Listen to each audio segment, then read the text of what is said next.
A lot of media aim to sell a fantasy. You know, the world, the visuals, the feeling. The things that come together to draw you into a piece. And for a lot of media, a big part of that comes through the magic system. Figuring out how the magic works, who can use it, who can't, and how it shapes your world.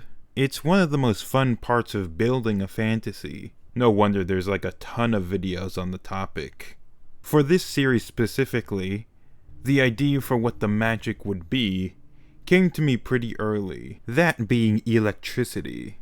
At first, I thought about giving everybody their own unique powers, but eventually I realized that if anyone can basically do anything, then nothing really stands out. So I just decided to focus on one element. And I think electricity fits the vibe that I'm going for. Plus, it's flexible. There's a lot that you can do with it if you're creative enough, and willing to break the laws of physics. What I like about it is that it's so restrictive. It forces me to think outside of the box and try and figure out how every character applies their power in their own unique way. I think it will be a fun challenge. But that's just how I came up with the idea. I should probably explain how it fits into the wider world. So let's set the stage. The setting takes place on a planet, one unlike any other, because it's here that a magical substance called ichor was discovered by its human inhabitants. Ichor is many things. It's an infinite energy resource. It's a data conduit.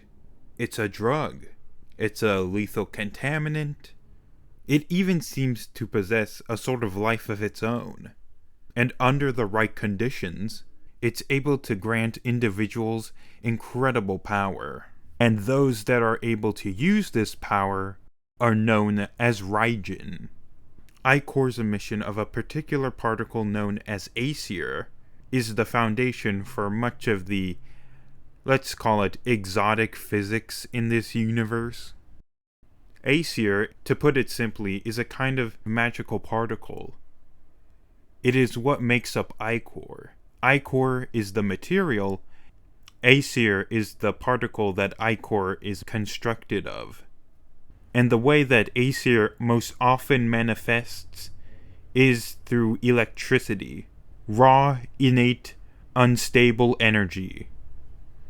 Because of this, ichor is, in its refined or bulk form, has become essential to most technology in this universe. Not all of it, but a lot. It can be found in everything from ground vehicles to weapons to armor to ships to personal arms.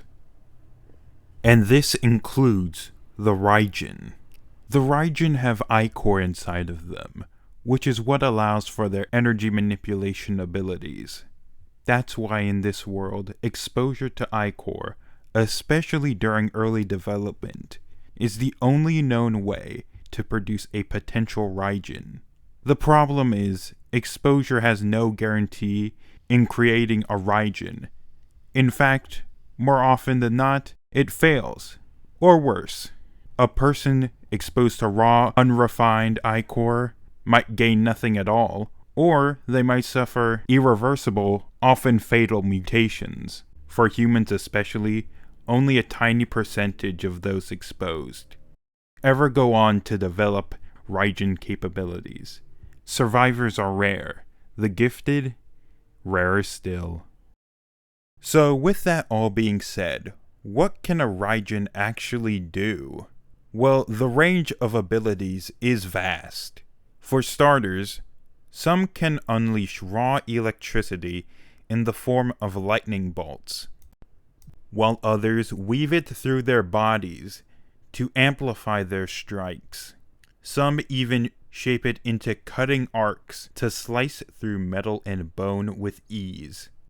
Some use electricity to supercharge their muscles, boosting their strength. Others channel it through their nervous system, firing their neurons faster to sharpen their reflexes and enhance their speed. More advanced Raijin can shape electromagnetic fields. That means levitating enemies, bending metal to your will, or even lifting themselves off the ground.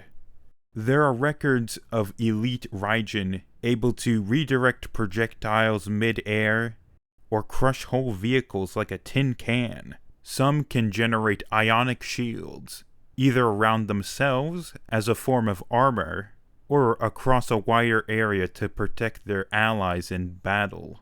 There are accounts of Raijin holding off entire bombardments.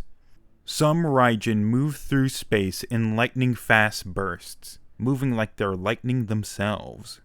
And at the highest levels, the most gifted Raijin can forge pure energy into constructs of any shape or function of their desire.